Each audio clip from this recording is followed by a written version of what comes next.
upstairs. Dr. Whitsett, whatever's happened? I've got... Oh, my God. Oh, help me. Help me, somebody, please. Help, please. Don't. No one else. Come closer, please. No strength. How strange to lose it. Listen, please. I've bundled it. Told them I messed it up. Nobody to blame but me. No, no, Doctor, not you. Never you, Doctor. Yes, me. Nobody to blame. Doctor, please, please. Tell them to look after.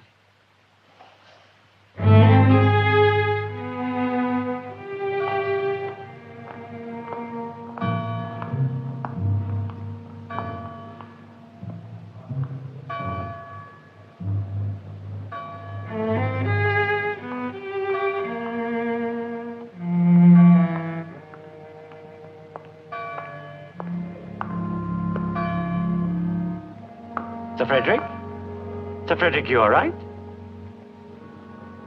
I've never felt better in my life.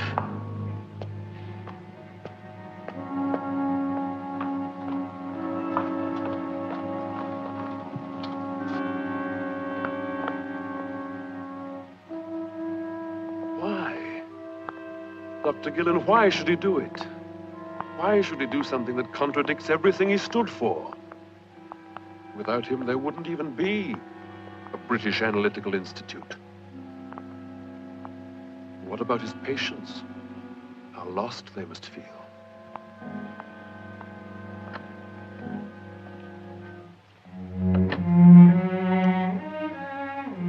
Would you read that back, please, Mr. Santana? Therefore, gentlemen, it is imperative. Imperative.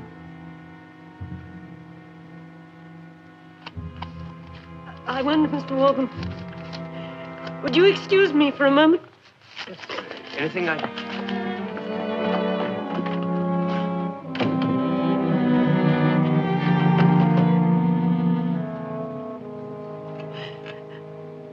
I'm sorry, Dr. Whitsett. I'm so sorry.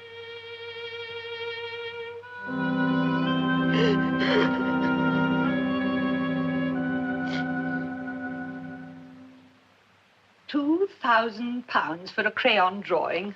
Really, Mr. Price-Gorham. I don't think you quite understand, Mrs. Pelton. I don't care if it is a Delacroix. It's a crayon drawing, and it's for the hall bathroom. Oh, surely you're not going to put a Delacroix in a bathroom. Mr. Price-Gorham, you've been making a fortune out of us for the past 10 years. I've no objection. You have nice things. You're convenient. I've even bought some of your own work, so don't let's have a nasty scene. Send it around. Oh, I like that frame. Don't change it. A Delacroix in the bathroom. Exactly.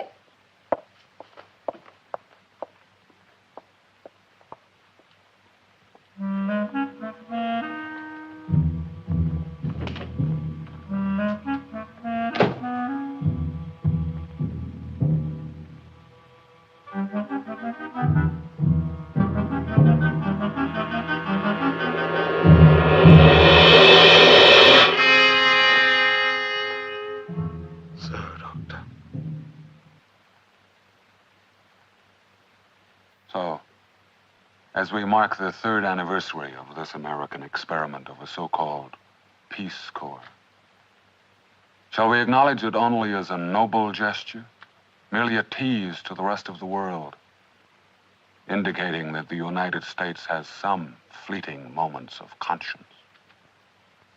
Or will it snowball as many symbolic gestures do and become the pioneer of a massive reevaluation of man's obligation to man? This is Alex Stedman for the American Page. Thank you. And good night. Hold it, studio. Hold it. That's it, Mr. Stedman. Could you hold on for a video check? Marvelous, Alex. Absolutely marvelous. It's going to be a great show. I think they're really interested. Interested? They eat it up. Of course, it's got to have the sour side. They do like it a bit nasty. You do it beautifully, and they believe you, Alex. An American reporting on his own kind. You mean turning on his own kind? Why so testy tonight? Don't you like being able to do a show about something good this evening? You taking this show seriously? The whole world is unraveling. And we're trying to tell the British public that their American cousins have come up with a Boy Scout movement to stop space-age delinquents. You know what, Alex? Stay gloomy. There's money in the bank. Everything's product to you, Lou. Even a point of view. You're an impressive person, Alex. An unusually sober news commentator with a world-weary personality that people find attractive, yes. That is a product. What would you call it? Product. Cheer up, Alex. You're off camera now.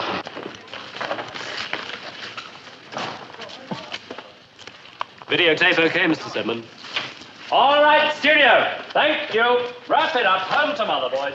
Good night, Mr. Stedman. Good night, boys. Yep.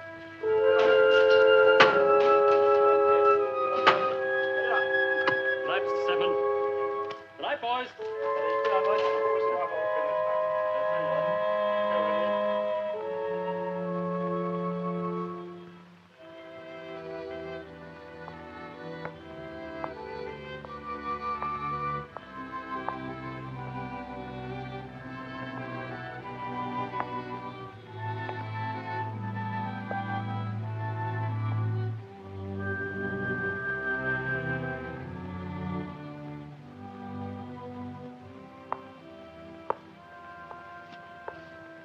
Complicated, isn't it? It has to be. Why? Saves people from having to think about what they're really doing. They have to concentrate on how to do it. That's therapy. Doesn't really help. Therapy. Are you looking for anyone? I believe they've all gone home. You haven't. How did you get in? I lied to the guard. Why? I'm obsessive. I lie to guards. It's not very serious. I love TV, even when it's terrible. I think I'm going blind from watching TV. You see? Look closely. See the deterioration? I'm a victim of the electronic age. Me too. My father says you're a collector's item. He said you're an honest man. I've seen you in real life before, Mr. Stedman. Where was that? My father's house. Who was your father?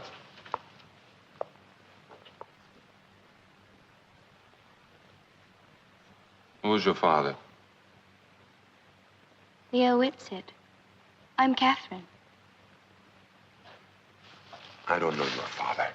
You better go home now. You do know him. It's late. You should be home. I don't have a home anymore. My aunt and uncle have inherited me, I think. My house is closed. It's all locked up. They had such a lovely house. Don't you remember? They won't even let me go there anymore. What can I do, Miss Whitsitt? What do you want of me? My father didn't kill himself. You know about people like my father did. Do you think he could do such a thing? Do you? That's what the police said. Your housekeeper heard his last She's word. a liar. Why should she lie? Why should she tell the police that he told her he did it himself? Why should she? He was dying. People don't make sense when they're dying. They do, Miss Whitsitt. They do. He couldn't The matter is closed. Finished. The inquest ruled it. Don't say it. He said it couldn't be anything else. His own gun, his fingerprints on it. His friend said that he was depressed, extremely depressed. My father felt deeply about things. That's not being depressed. A man who grieves is not a freak. Are you?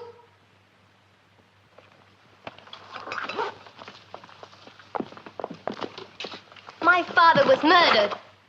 He was. The idea of suicide would be the most terrible thing in the world to my father. He was murdered.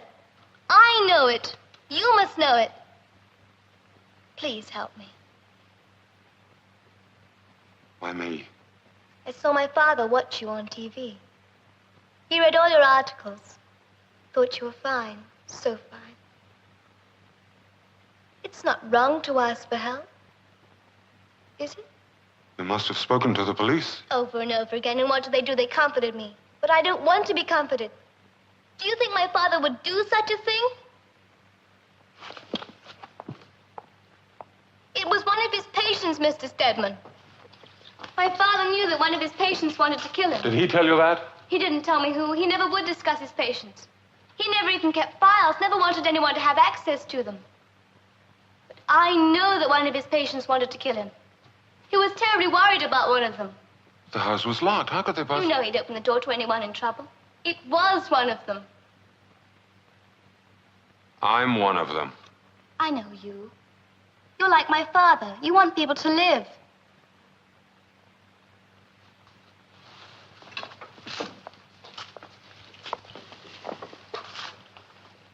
Will you help me, Mr. Stedman? Like my father helped you?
Liar.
Please don't hate him.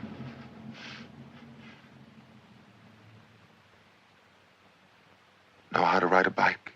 Yes. Never forget, do you? Don't know. You're young. You've had no time to forget anything. I forgot how to whistle, how to grin, how to talk to children without frightening them. But then a man told me I could remember. He tried to make me believe I hadn't seen what I had seen. So I tried. I really tried. And then I heard a shot. The lesson was over. But I did learn how to whistle again.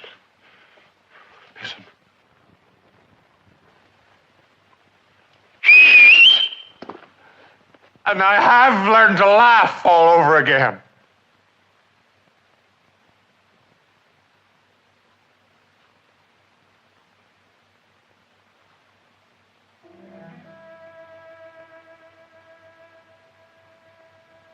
Look at me.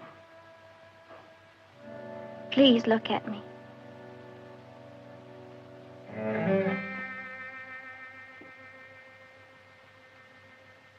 I swear to you, Mr. Stedman, on my father's grave, that he did not fool you, that he cared, that he did not die the way they said.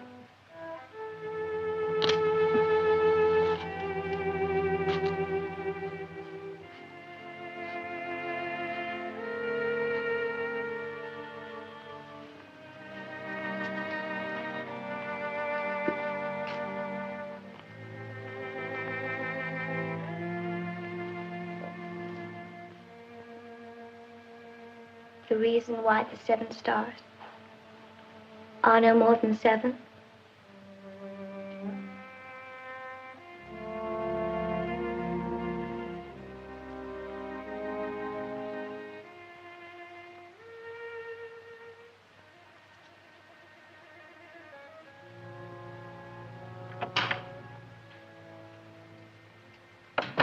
Because they are not 8.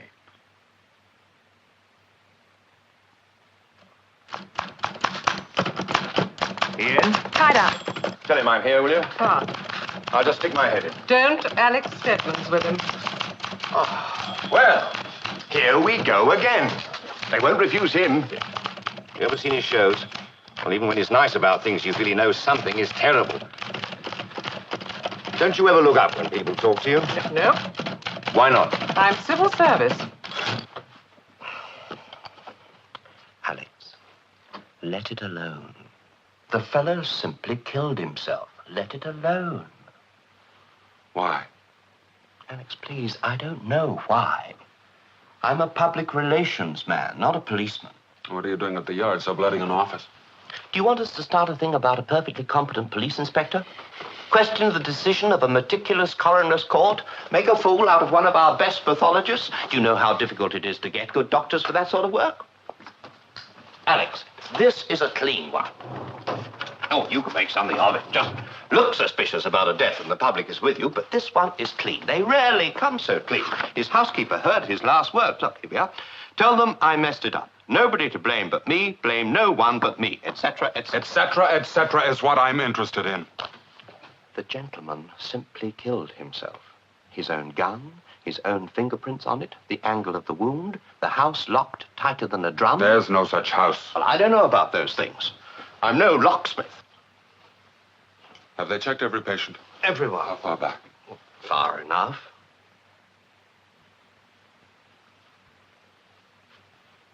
I'd like that list. I don't have it. The CID doesn't throw that material around. It's privileged information. You mean conveniently privileged? The police can use it, the courts can use it? And that's it. Not even the patient has access to them. A doctor's file. There aren't any files. I just want the names of the patients. I'll make it even easier for you. Just the names of the patients he was treating at the time. Even the names of the patients fall into the same category. And your people have checked them all. Patients seem all right. Case closed, right?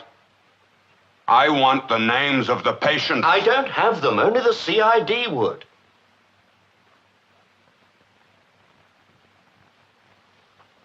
You know, Larry, if there's someone on that list who is being looked after, your people would be making a mistake. Are you accusing us of protecting somebody? Not to cover a crime, no, never that. But somebody might want to save someone the embarrassment of being revealed as a person in analysis. It's misguided affection. It's no disgrace.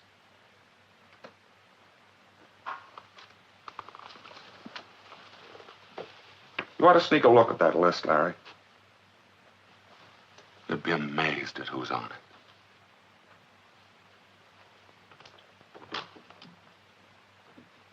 Mr. Stedman, I'm not debating with you, and I'm not being interviewed by you. I revered Leo Whitsitt. I revered him as did the whole profession, but he's dead. He committed suicide. That's a fact. It will not affect my work. Won't it? A leading analyst takes his own life, contradicting everything he stands for. How do you explain that to your patients? I tell them it's not pertinent. It's not pertinent to their treatment. Would it be pertinent if you could tell him that he didn't commit suicide, that he was murdered? By a patient? It's impossible. And Leo Whitsett did not treat psychotics. You know the time he spent teaching at the Institute, lecturing, writing. He limited his private patients to good, healthy neurotics. Good, healthy neurotics? Yes. People able to function within reality. A neurotic knows who he is, what he is. He's disturbed, yes, most people are. But he's not a psychotic. And analysts do not treat psychotics. Some do, with entirely different methods. Mr. Stedman, a psychotic is a person who is suffering a major illness. Unlike the neurotic, his ability to judge reality is impaired. He lacks a kind of glue. Yes, we call it glue. We don't really know what it is, but it's the force, a certain kind of strength, which enables a person to adjust, to adapt to stress and change. Lacking this glue, a person cannot cope with the pressures of life unless he sets up defenses, which are sometimes irrational, sometimes debilitating, sometimes... Sometimes what, Doctor? Violent?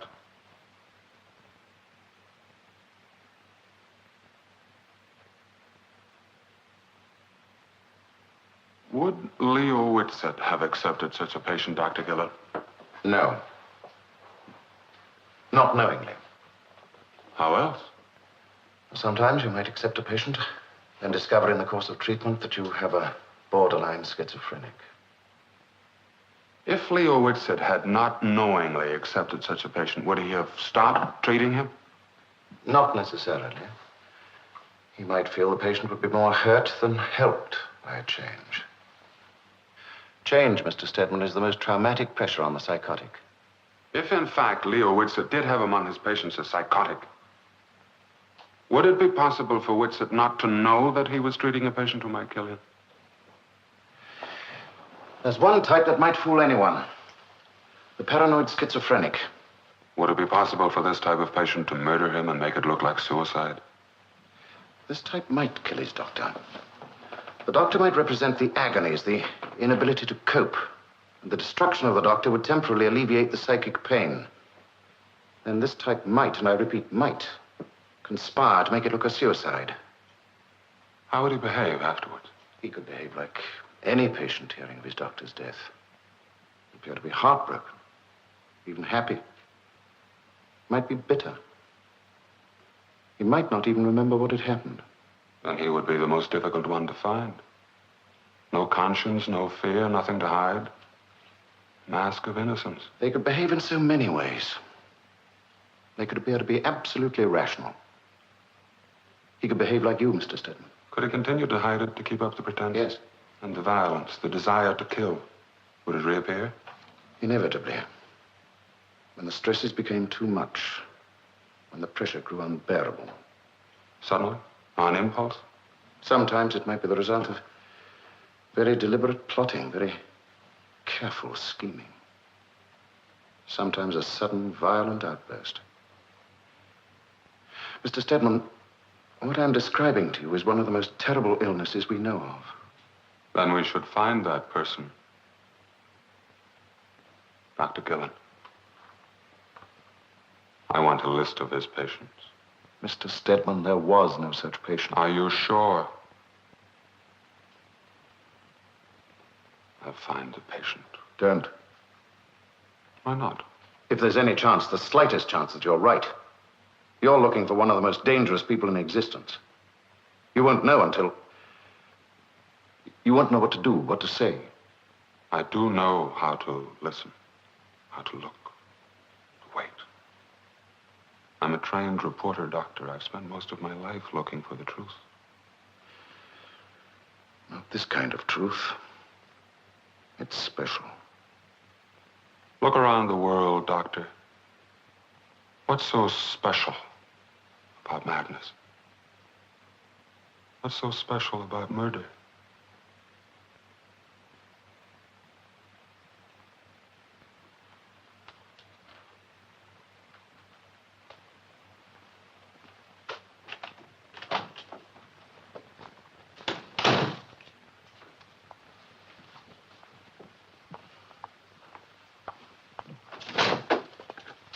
What is it, Mark? Your lecture begins in a few minutes. I know. Anything wrong, Doctor? Nothing. I've merely been interviewed. I think quite thoroughly. What are you staring at? Nothing. I've rarely seen you smoking. Stop being so damned observant. You student analysts are compulsively observant. That's all you do is observe. Spend so much time observing, you don't have time to think. Let's go. But keep in mind, Doctor, there may be times when a man smokes a cigar because he wishes to smoke a cigar. You've twisted everything. You're cannibals. Kathy, please. I didn't mean anything. I know exactly what you meant. Come on, Kathy. I'll go home with you. Don't go back to that house again. Kathy, don't walk along the river by yourself. I've always walked home that way. But you don't live there anymore, Catherine. Your father... My father did a lot more good than all your ancestors put together. Kathy, Laura didn't mean anything. I know exactly what she meant, and you're a defender that's just as cruel. Kathy, I will not explain again. I did not insult your father. You think you've won something, don't you?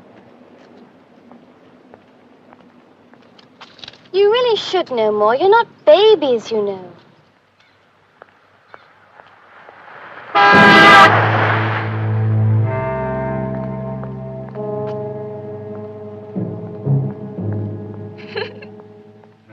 Suicide, you know.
I'd like to help. I don't believe you. Why did you follow me? I didn't follow you. I was waiting for you. Why did you follow me? Why should I follow you? Why should I frighten you, Kathy?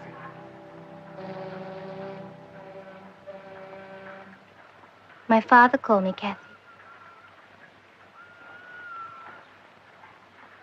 How did you find me here? Your housekeeper. Mrs. Bales. She's very valuable. She told me you still walked back to where you used to live. Don't your aunt and uncle worry when you come home late? That's not my home. I'm never that late anyway. I only look at the house for a little while. That's not much to ask, is it? Is it?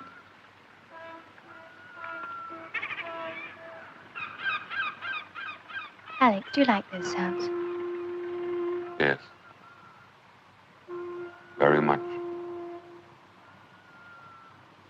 Why should someone follow me? What more is wanted from the Witzes? What did we do? Let's just listen for a while.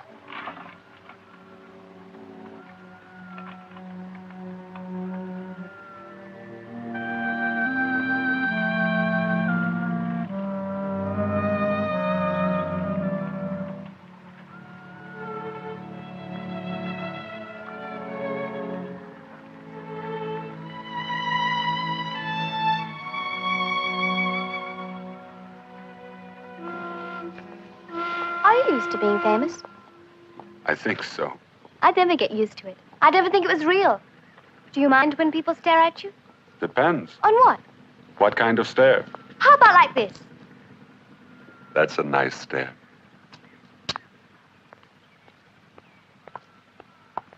has to stare forever, no matter what. He just has to keep staring. The price of telling tall tales. Hans Christian Andersen, born in Odense, April the 2nd, 1805, published his first volume in 1822, was considered a lunatic by much of the community. Died in Copenhagen, August the 4th, 1875. That's very impressive. If accurate. Oh, it's accurate. My father said I was compulsively accurate. I never make mistakes on facts. Is that to the good? I don't know. It just is. My father said we all spend too much time wanting to know the good or bad in things. He said some things are. They just are. Didn't he tell you that? No, I didn't make it up. He did say it. I don't question it. He rarely said anything to me. I did most of the talking. He knows the third secret. The third secret. My father said everyone has 3 secrets. The ones they won't tell people, the ones they won't tell themselves. And? That's a secret.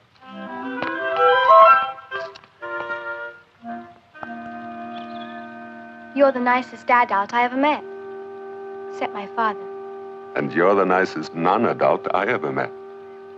Except Except who, Alex? Who? my daughter. My father's dead. So I like you best now. And I you. Why? My daughter's dead too, Kathy. Do I remind you of her, Alex? I'm sorry. You do a little. Am I anywhere near as pretty? You are both beautiful.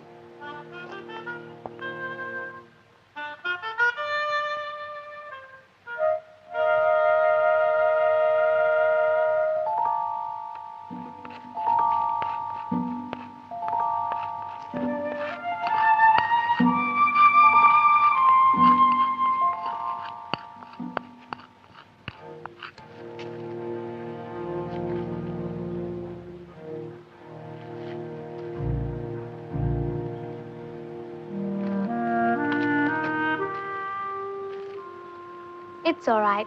My father didn't get them all either. I bet you copied them as you wrote. Never, honest, I didn't. I just remembered things. I'd write part of a line from Shakespeare on the wall in front of the house. The next day, my father would sneak down and finish it. We never told each other, but we knew. Then he stopped. And then you started to finish them, Alex. How did you know it was me? I watched you. You always walked along the river before your appointment with him. You never missed one. Till now, never. It's early. It's late. Please, before we go, my father, he didn't. Please believe me. I believe you, Kathy.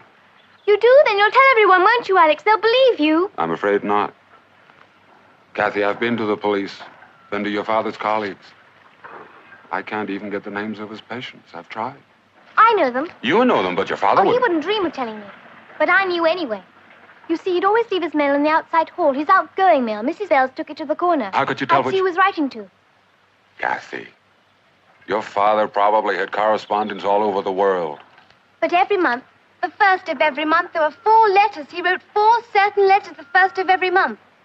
Didn't he write one to you every month, Alex? Of course, the bills. Right, and I remember the names and addresses. I remember them. That's enough, isn't it? It was one of his patients. I know who they are. I know their names.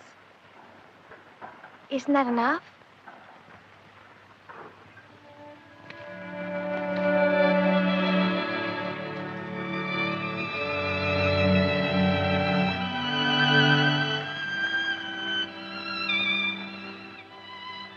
Go home now, Kathy.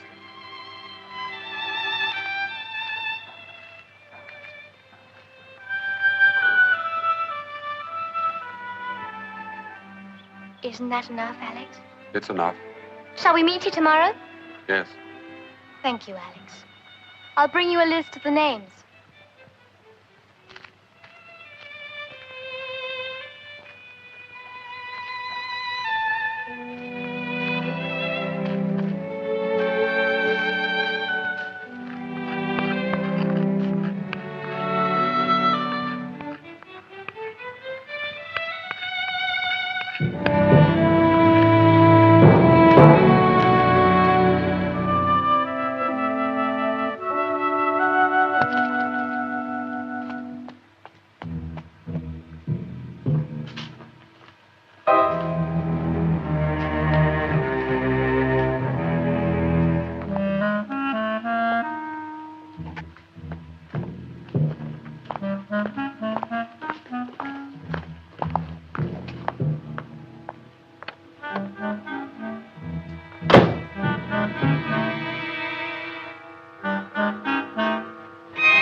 always thought I wanted to own a Vlamink. They've practically disappeared. Stolen. What? Oh, no. Museums. And, of course, the Americans. They'd buy Nelson's column if we let them. Sure, why not? Oh, I'm terribly sorry. I didn't mean... It's just that we've practically forgotten that you are an American, Mr. Stedman. You've almost become a fixture. That's terribly hospitable of you. May I be of any service? I don't think so. The proprietor was Oh, shown I'm here. the proprietor, although that's not a phrase we use very much in our business. My assistant, Miss Humphreys, was helping you. Stedman. Alex Stedman. Price Gorham. Alfred. Price Gorham. We're very honored to have you here, Mr. Stedman. I know of you, of course. Although I'm afraid I get very little chance to watch your program. A place like this must keep you very busy. Oh, this is just the end result. There's so much more, you know, checking bankruptcy proceedings of large estates, going to auctions, traveling, buying. And, of course, the product is steadily shrinking. I know. The museums and the Americans. Oh, an oversimplification. Perhaps a little unjust. The world produces few masterpieces, Mr. Stedman, but many millionaires.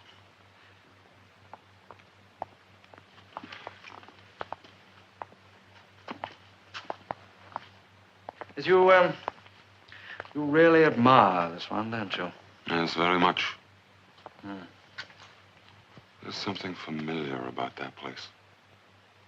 Familiar and a little frightening.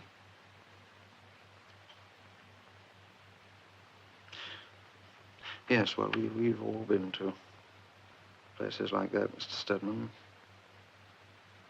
One way or another.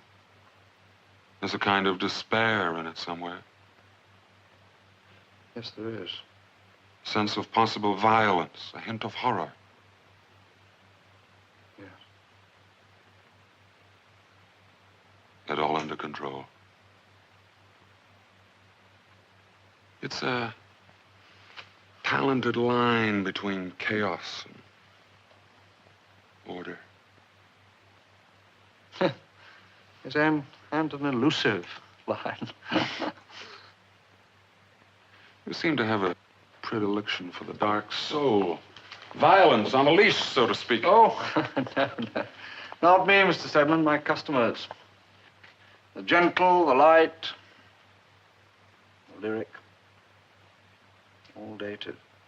I'm afraid my place is completely old hat. Why? Well, I only have the gentle things, tender things, sometimes funny things. Could I see that sort of thing? Oh, you wouldn't be interested. They're mostly my own work. But I would. I'm not name conscious. Ada, Miss Humphreys, Mr. Stedman is interested in seeing some of my work. I'm not into anyone. Understand? Of course, Mr. Price-Gore. Anyone. Oh.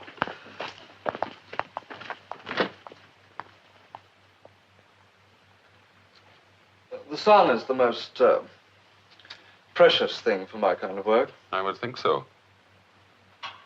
East Anglia, isn't it? You know that part of the country. My wife was born in Norwich. Oh, beautiful city, beautiful. Yes.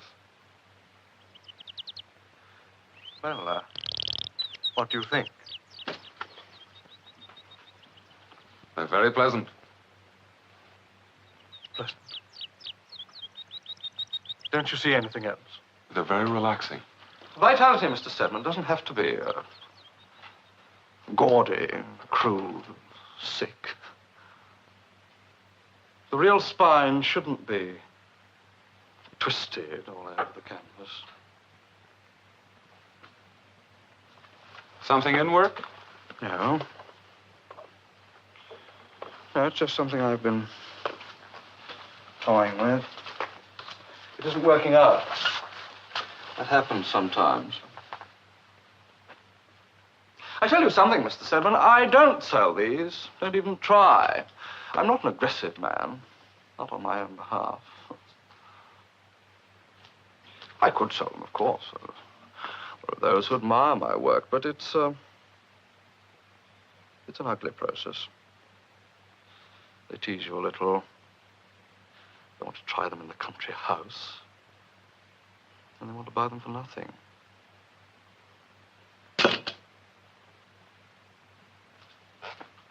No, well, they're not for sale. He's never busy. Come along, Victor. It wasn't very clever of you, Mr. Price Gorham, to refuse to sell me the Delacroix. Put them anywhere, Victor. Oh, my God. There's enough junk here for a 2-year calendar. Mrs. Felton, please, you bought them. I won't take them back. Won't you? Why? Because they're yours? I've told my friends that I've sold. If you think they're too expensive, I'll make an adjustment, whatever you think is fair, but don't return them, please. You don't know what it means to sell. To really sell. Get up, Mr. Price Gorham. You look ridiculous crouching there.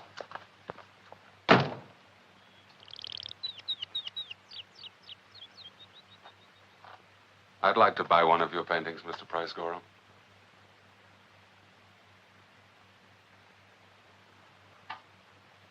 No charity, please. Charity? I'm sorry. What we've done to that word.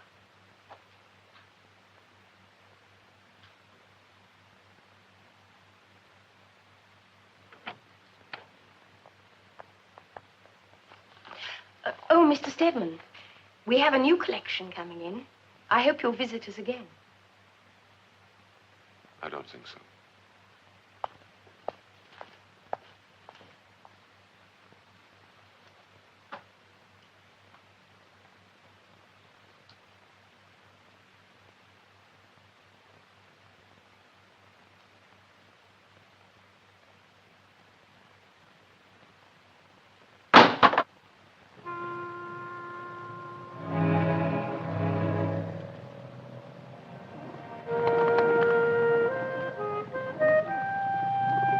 We'll never get rid of them that way.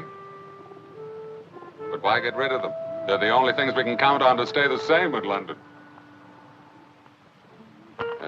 Good luck to the pigeons. You think they appreciate it? Or do they take it for granted by now? Probably take it for granted.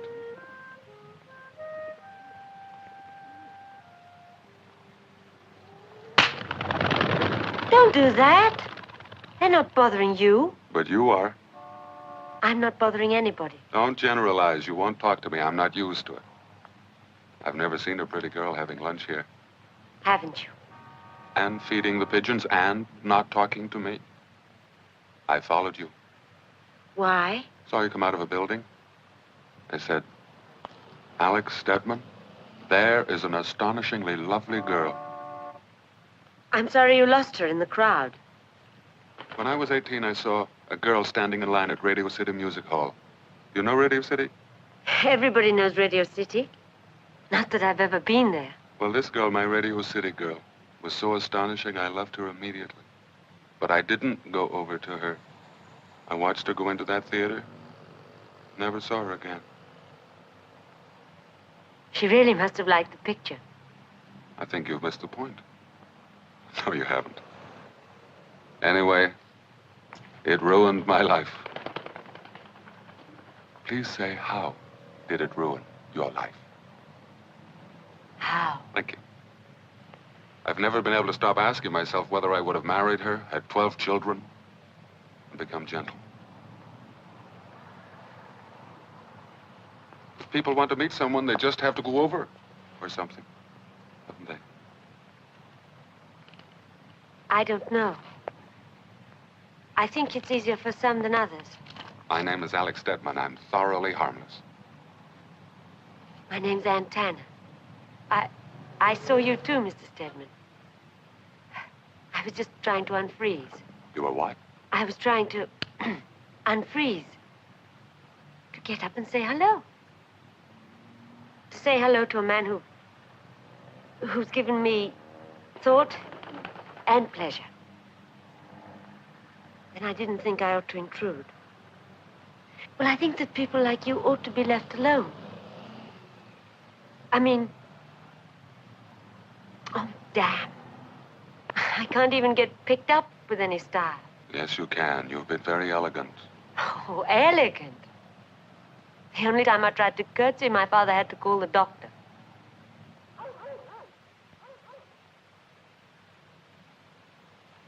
It's really not much of a park, is it, without children? Well, it's not really very pretty at all. Even if it is out of doors.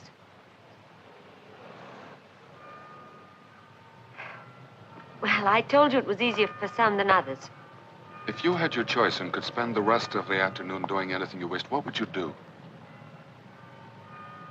I'd tell my friends how we met and how I dazzled you. No, seriously, what would you do? Would you call your boyfriend? I don't have one. Shocking. Not at all. Be frivolous for a moment, just as a game.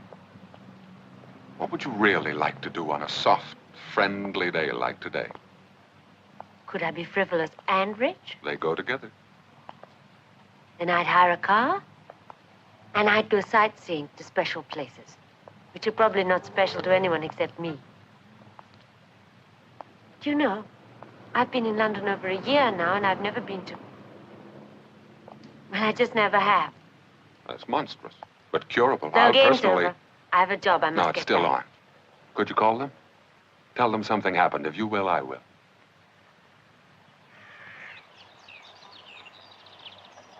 And then? And then? And then? And then I decided that if I didn't know what to do, to be, I'd come to London and find out. And? I found out that the only thing I could really do was type fast. And then faster and faster. Is that all you found out, Anne? No. I found out other things. What other things? Don't ask me, Alex. It's been such a wonderful holiday. It's been so full. I still don't know why you asked me, but I don't care. Don't you have full days, Anne? Aren't you enjoying London? You should be doing fine. You'll never own anything more than these years. Let things happen to you. Take the word of Mrs. Patrick Campbell. You can do anything you like in London as long as you don't do it in the street. And don't frighten the horses.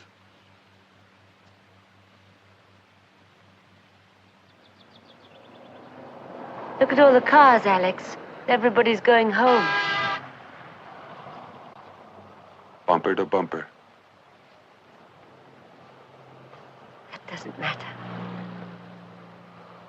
They're going home. He said it would happen to me. He said... Who said? What's wrong, Anne? Can't I finish just one single solitary day? Just one. Without feeling desperate.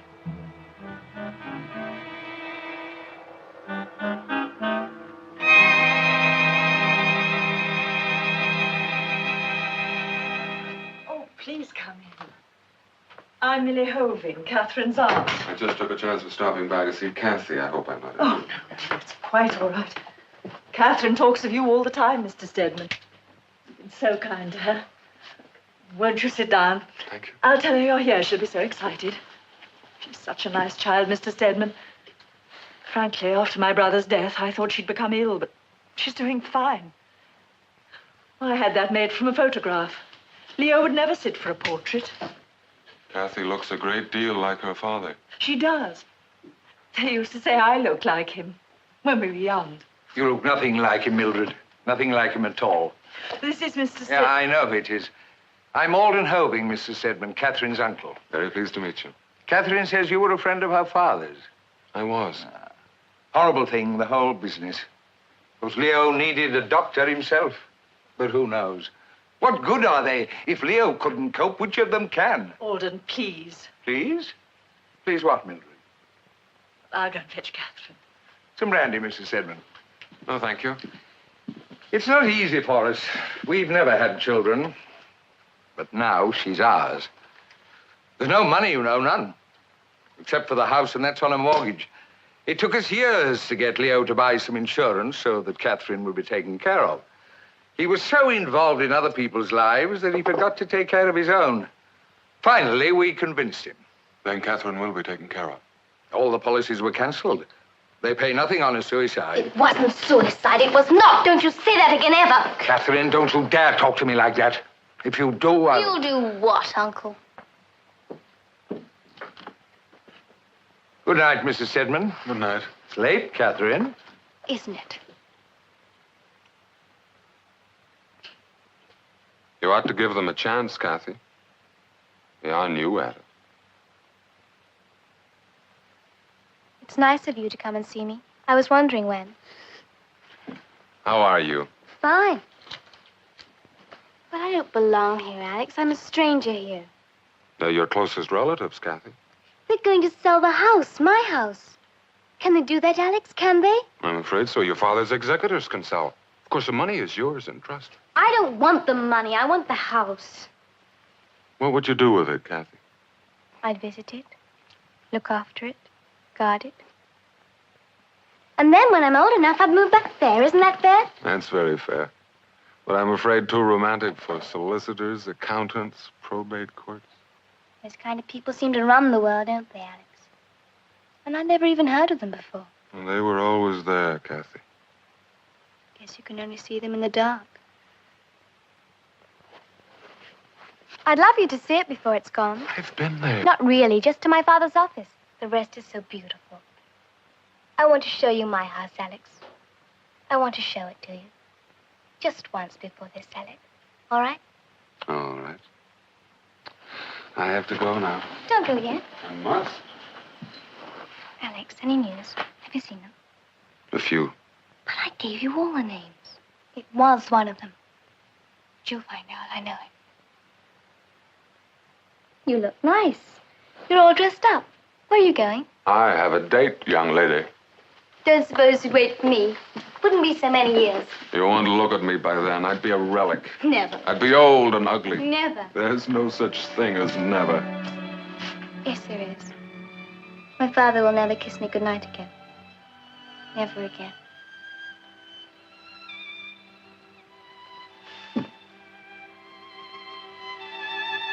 Good night. Oh, Alex, you make me cry. I don't see any tears.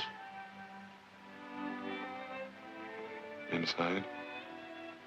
Always inside.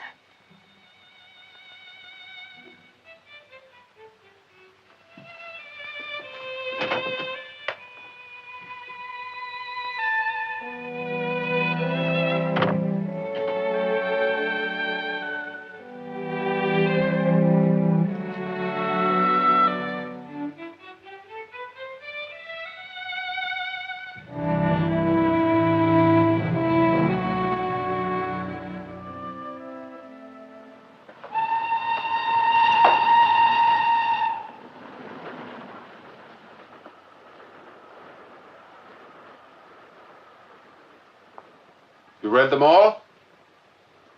No, but I count them all the time.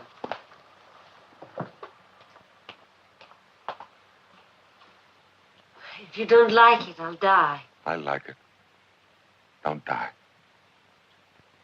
Right.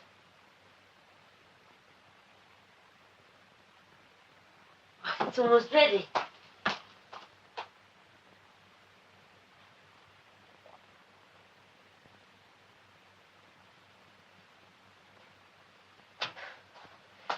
I'm terribly sorry, Alex, but I really am in trouble.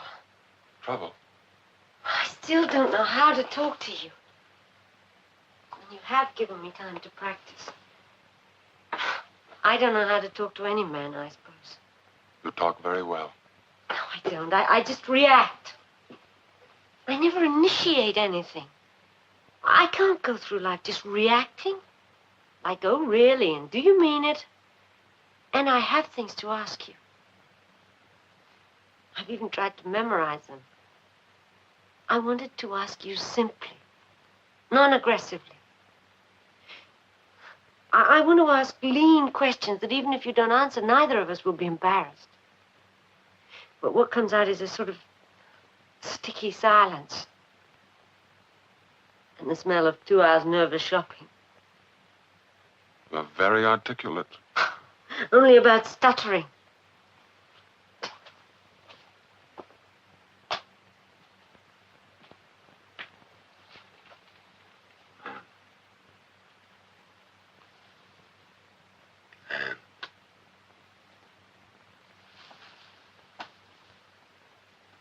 The beginning is everything, isn't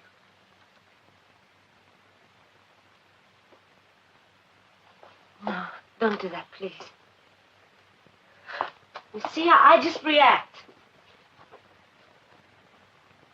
And I'm so attracted to you. It's awful, isn't it? Turn around. Turn around. See how graceful you are? See how elegant? How really elegant you are.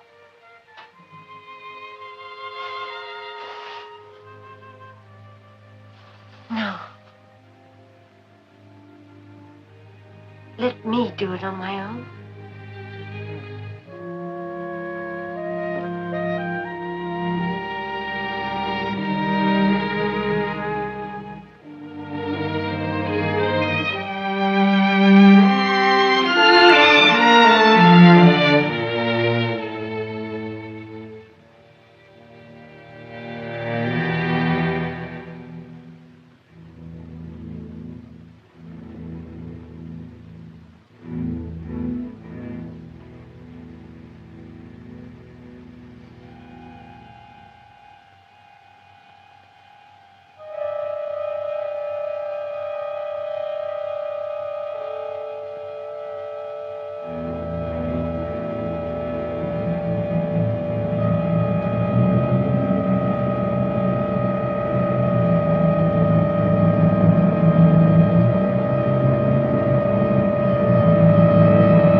Huh?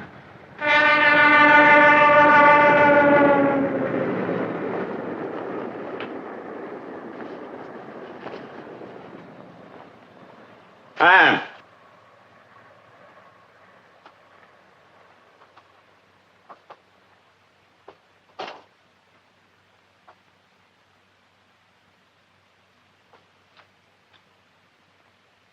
What's wrong, Anne? Wrong? Yeah. With this empty cave turned beautiful. So beautiful.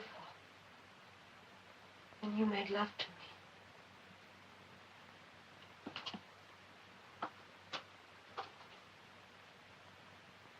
Let me help you.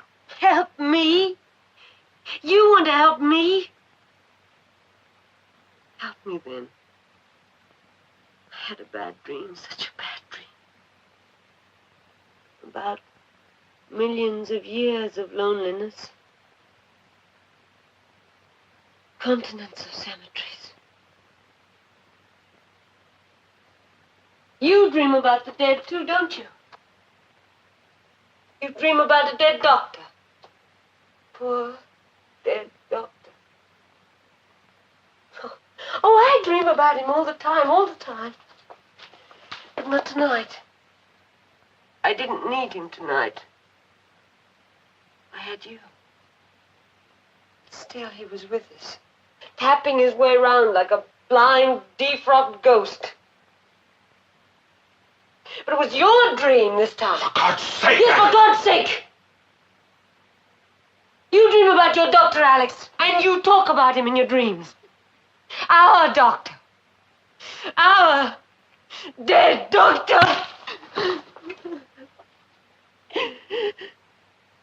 What do you want of me? Why humiliate nobody?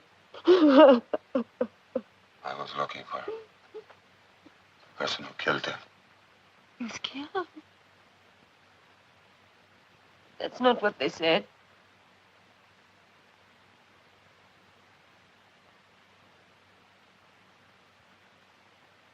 And you thought that I might have killed him. Don't you care anything about people? Don't you feel anything for them? I feel for Leo Whitsett. And that makes you so noble. A commitment to the dead. So easy. No witnesses. And what about the living? Is there something so antiseptic about us? Does warmth revolt you? Does being loved make you impotent? It took Whitsett's death to make you care for him. He did not die the way they said, not him. Kill him. I pray for his poor soul every day of my life. He doesn't need your prayers. He needs his reputation.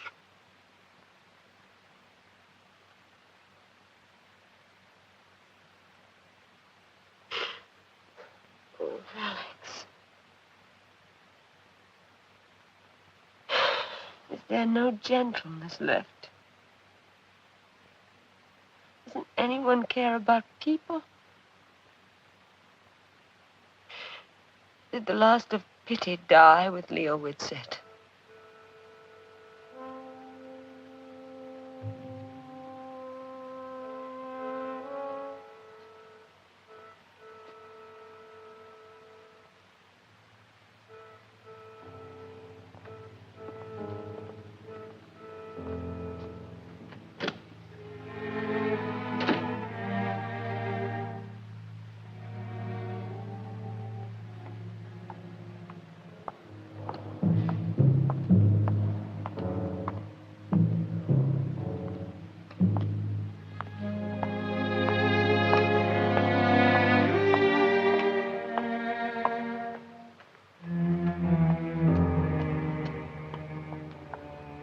Was an experienced steel erector.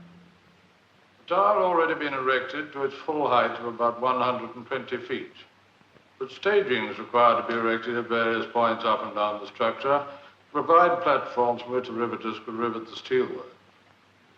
The method of erecting such stagings involved the fastening of battens of wood known as needles horizontally at the sides of the structure. The inner ends thereof being approximately in line with the center of the tower, and the outer ends protruding out for some feet beyond the corner. Minx, I think we'll adjourn now. Tomorrow morning at 10:30. Of course, my lord.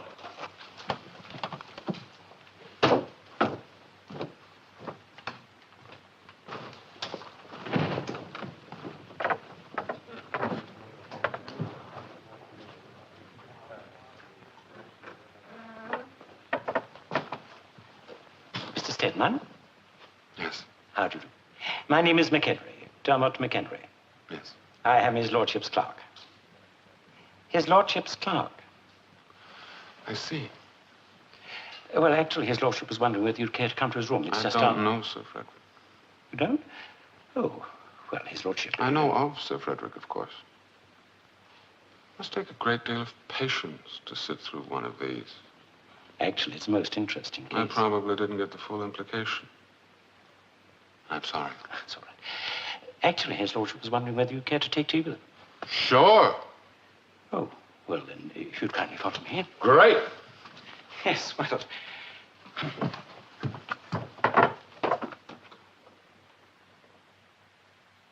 Is there anything special that interests you about this case, Mr. Stedman? It's really a dreary industrial injury matter. Endless. The whole business could have been settled by the solicitors. You know, they're the chaps who sit in front of the barristers. I know. Yes, of course, you know. Lived here quite a long time. A long time. Like some... I assume that you're thinking of doing a program concerning the courts. For the moment, I'm just browsing around. Oh, yes. Gestation before... I prefer to call it browsing. There's no commitment. Not even to myself. Oh, yes, but an idea is an idea. Once you have it, it's a little more difficult to control it. You cannot film in the courts, you know. Of course not. Oh, yes, of course, you know that. Well, I was delighted that you were able to stop by. We're always pleased to see distinguished visitors in court. Perhaps I could drop you somewhere. Oh, thank you. By the way, Sir Frederick, as long as I'm here, I wonder if you might help me out with a legal point that's been troubling me. It's just a small thing. Well, I should be delighted to clear it up for you. I want to know if there is a legal method for me to recover my file from my doctor. Under what circumstances? Actually, from my doctor's estate. He was an analyst. Well, surely your solicitor must have advised you that it's next to impossible. He said quite impossible. He said an analyst's files were never available to his patient. Privileged writings, he called it. Well, not technically, but in principle they're treated that way. And a very wise concept. I was able to see the files just before the place was sealed. Unfortunately, there was no time to destroy mine. Of course, I don't want anyone else to see it. What can I do, Sir Frederick? Oh, I don't think you need worry. After the estate has been probated, the executors will probably destroy them. They usually do.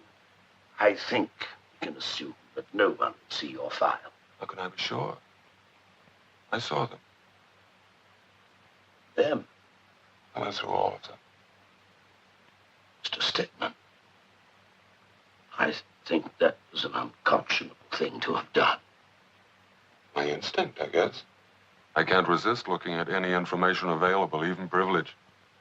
Besides, Whitsett's dead. He can't possibly... Whitsett, he kept no files.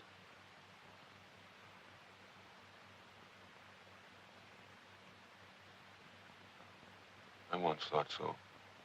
But he did. And what a memory for detail.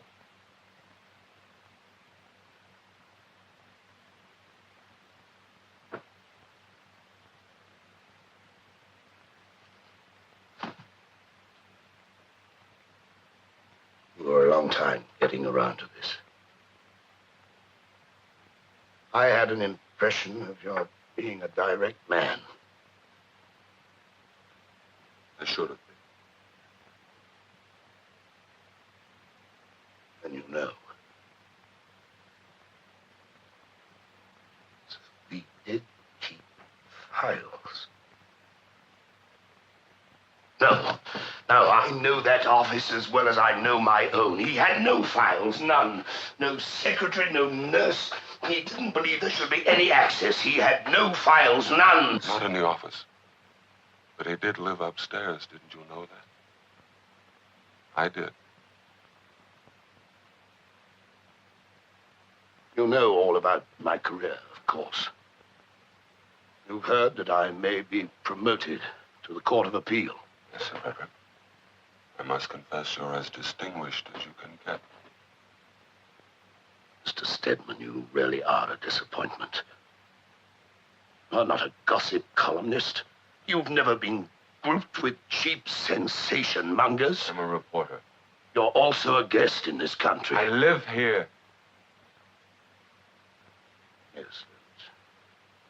for that. Frederick, you wanted me to be direct. I'll try. The death of Leo Whitsett.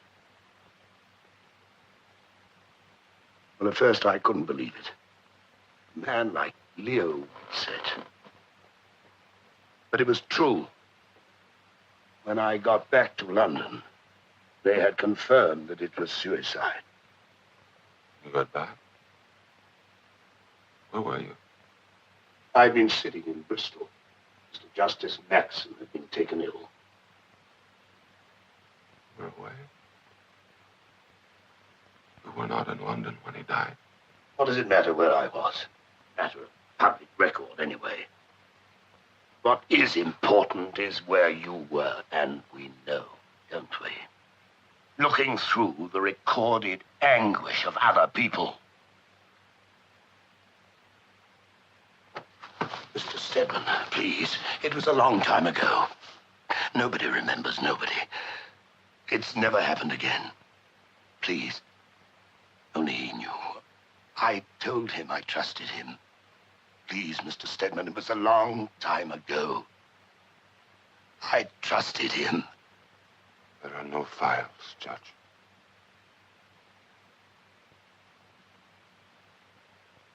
There are no files. None. Just the names. And the list of patients. Goodbye, Mr. Stedman. Why? To be this cruel, why? Save a man's reputation. That's not enough. That's not enough for one man to do this to another. Why?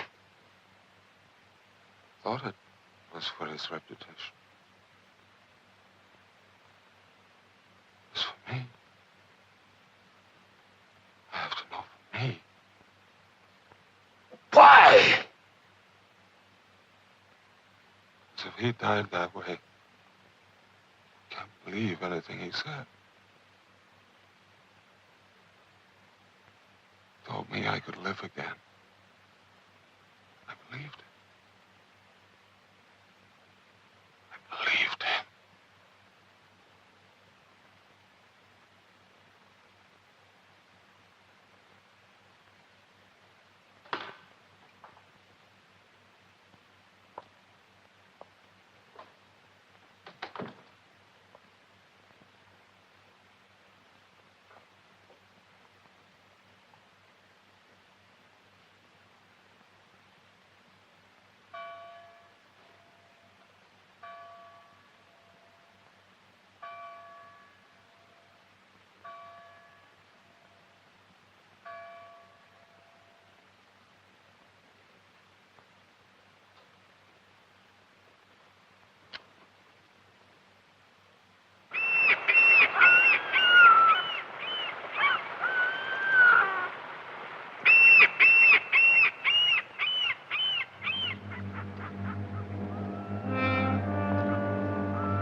Alex?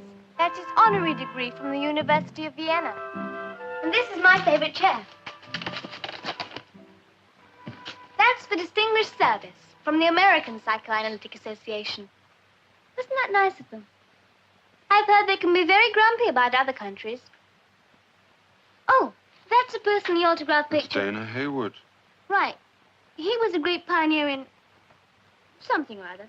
Something or other. Read the inscription, Alex. To Leo Whitsett, companion in nightmare. Look, Alex, see this one? Kathy, don't you think I better take you home? It's getting late.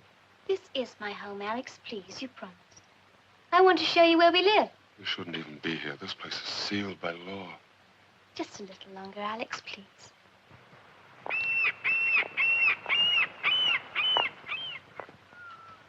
What's that? Oh, my father used to go there. It's near Colchester. I've never been there. That was his place. He went there to walk and think. He wrote his articles and books there. I used to nag him to take me. But he said there was nothing but Mean trees and unruly shrubbery. A hard bed and a bumpy road. Come on, Alex. I want you to see more. I think I've dreamt about that place. I've never been there, but I've dreamt about it. My father says we all dream about a quiet place. Come on.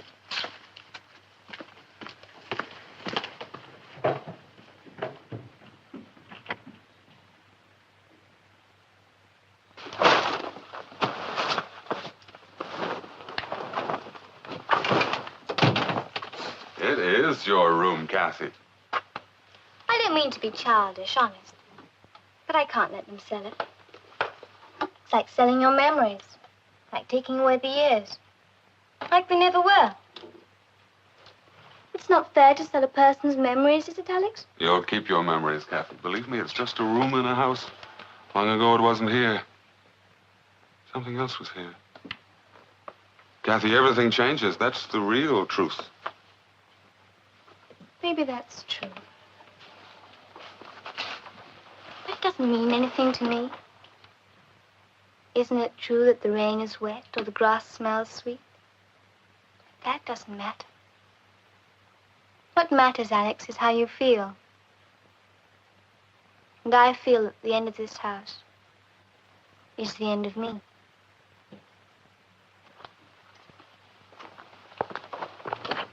You see, it's just as comfortable a sitting bed as a sleeping bed. Catherine. Mr. Hoving. Wait outside, Kathy. Outside, Kathy.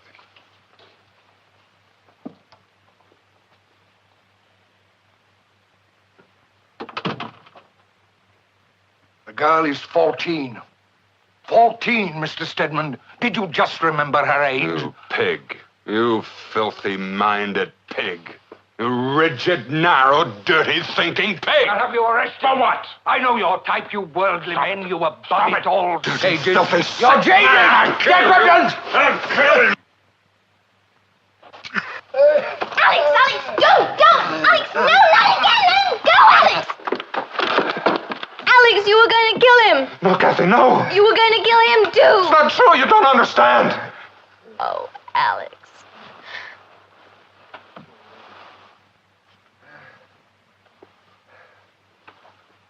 No, Kathy.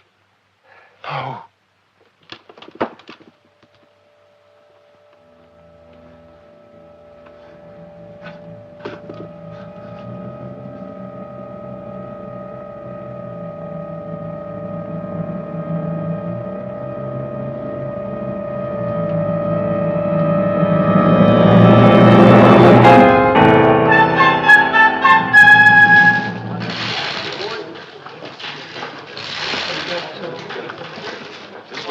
Make these changes, Alex. It's nothing drastic. I just think we ought to lighten it a little bit. Either we do it or we don't. That's the story, Lou. We can't.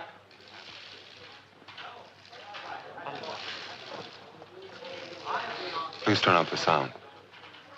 Has come to light concerning the death some weeks ago of Dr. Leo Whitsett. The police, who had accepted the coroner's verdict of suicide, reopened their investigations when a patient of Whitsett's apparently took her own life late last night. The patient, 28-year-old secretary Anne Tanner, had been under Whitsett's care for about 6 months.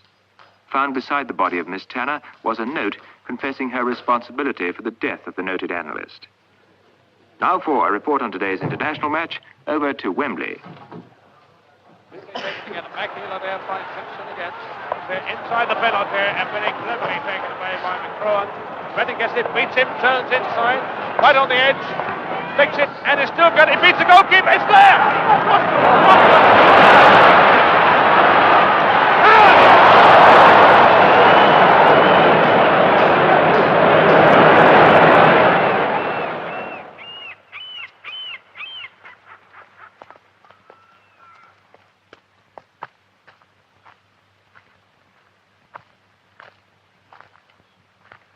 Won't you talk to me, ever?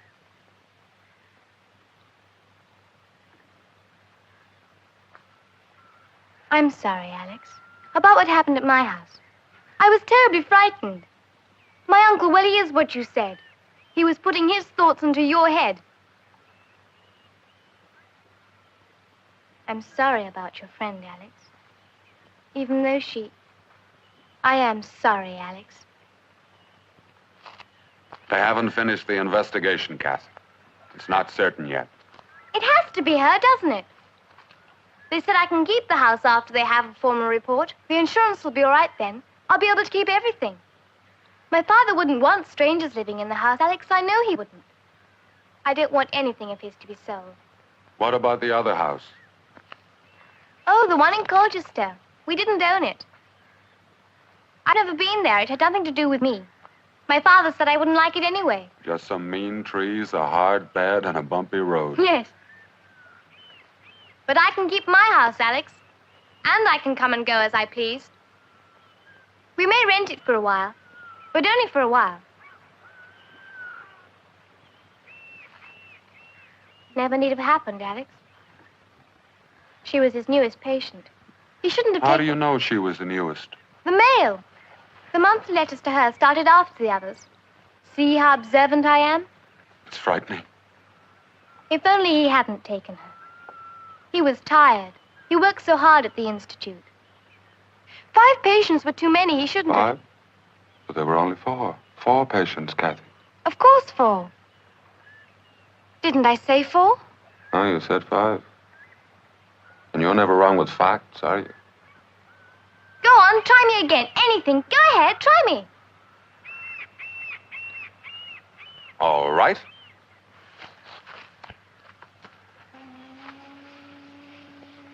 Who lived there? Hogarth, Mr. William Hogarth.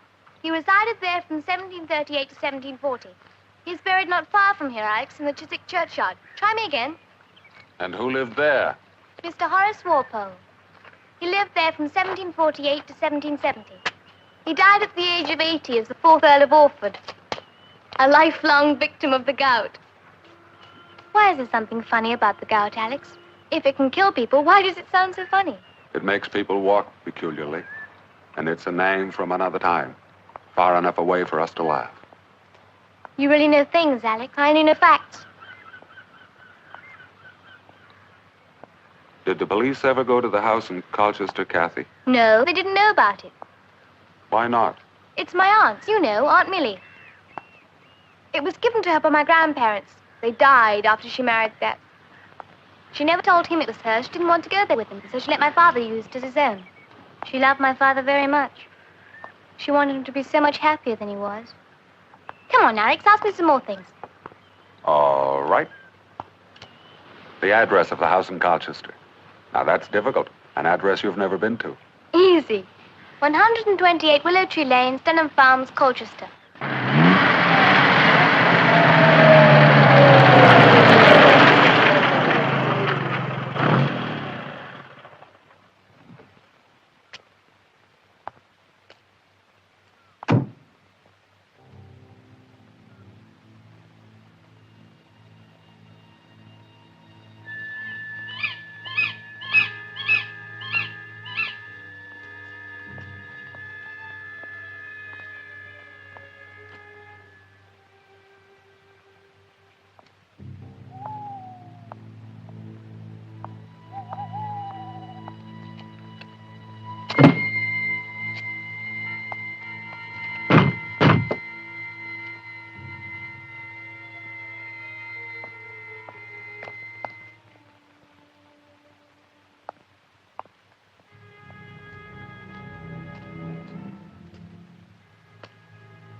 Kathy?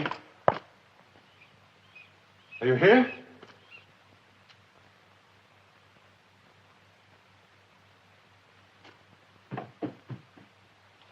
Kathy, don't hide from me.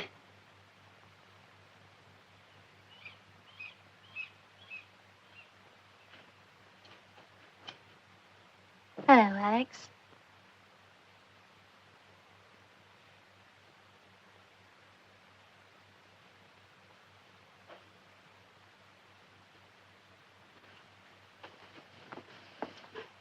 I was downstairs, Alex. I'm sorry I wasn't here to greet you. I was worried about you, Kathy. The housekeeper said you were staying with a friend. I am. Are you going to stay here all alone? I'm not alone. I think we ought to go home now, Kathy. Where's that, Alex? Where there are people. People who care. There's no such place.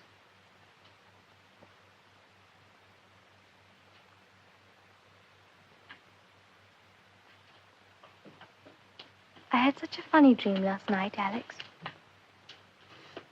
I dreamt we were standing in front of the statue. The one in the park, you remember, near my school. The one of Mr. Hans Christian Andersen. Near where we were standing was a dead rose bush in a little pool of water. And you said, "You see, Kathy, there are no secrets there. The rose bush is dead, and the water is dying." You said, "Look into the water, Kathy. There's no reflection. The water is dying." Let's go, Kathy. There's nothing left here. You said that in a dream, Alex. Let's go, Kathy. There's nothing left here. You're cleverer than I am, Alex. Just older, that's all. Much cleverer. You knew I meant 5 patients, didn't you? Yes. That game about Mr. Hogarth's house and Mr. Walpole's house. It's not a game, was it? No, it wasn't. You know what the third secret is, Alex? The first is what we don't tell people. Second is what we don't tell ourselves. And the third? The third? The third secret is the truth. Yes. You see, you find out by understanding. I only know because my father knew. Don't stay here, Alex. This place is closed. It's all sealed up. Please go home. I love you, Alex. And I you. We'll go together. No! No! Wait, Kathy! No! Don't run away!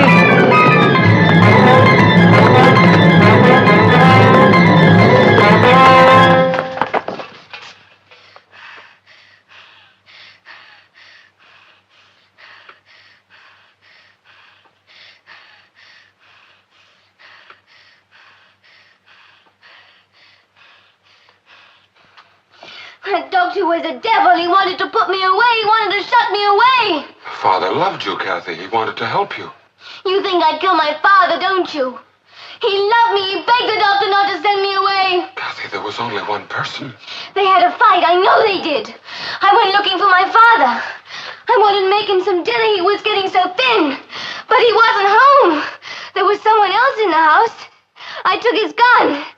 I came down here, and Kathy, you didn't mean It was a doctor I killed.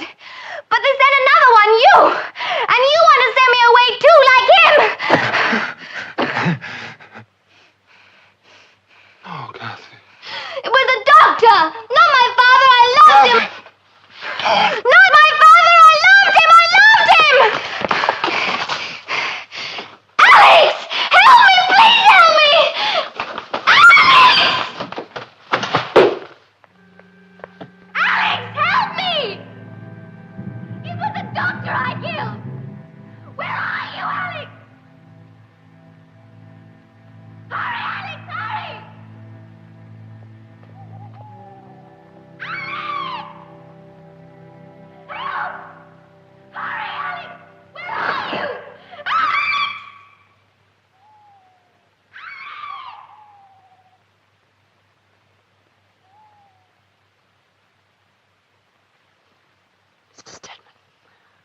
Why did my brother wait?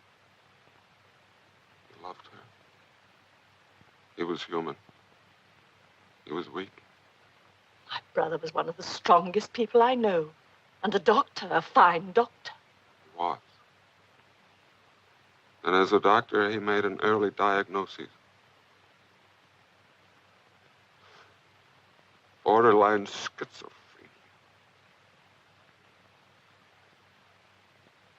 That there was a chance she could still go to school. I took that chance. There's a chance she could stay with him.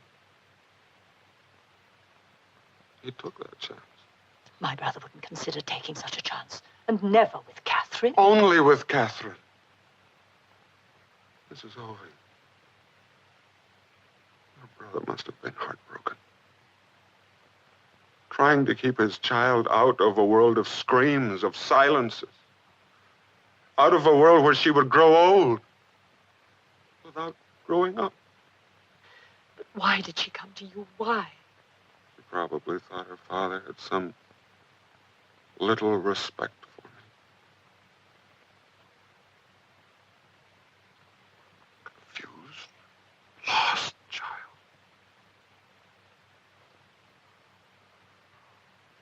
The sensationalism surrounding her father's death must have shocked her. And she came to me. And you believed her? Why not? I wanted to believe it. I was the man in search. I thought if your brother had killed himself, he had failed me. That's not true. However Leo Whitsett lived and died, he was a fine physician. He couldn't have failed me. He was only my doctor. Not my God. I've stayed too long. You rest now.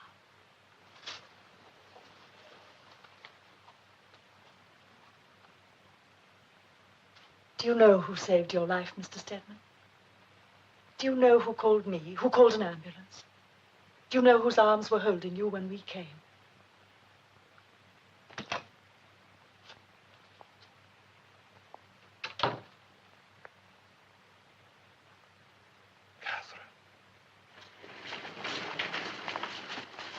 You won't enjoy this, Mr. Stedman. I don't expect to. She won't speak. She won't hear you.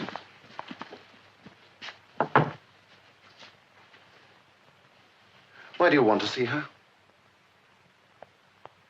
Because she's my friend. Morning, nurse. This is Miss Whitsett's visitor.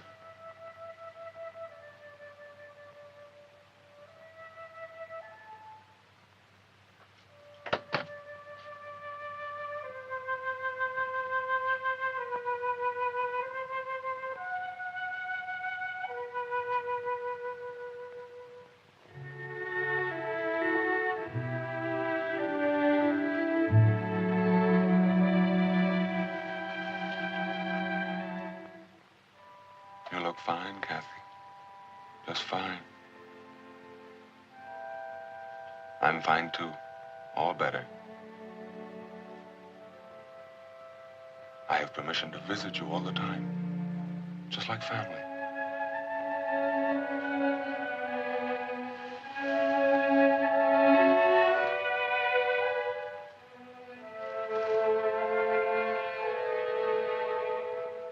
All inside, Kathy. Always inside.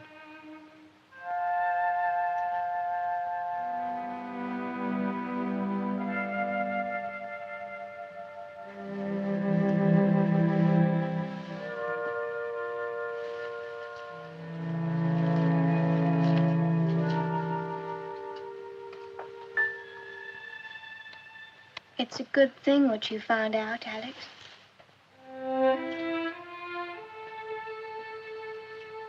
And what's that, Kathy? That he didn't die badly. It's a good thing, isn't it, Alex?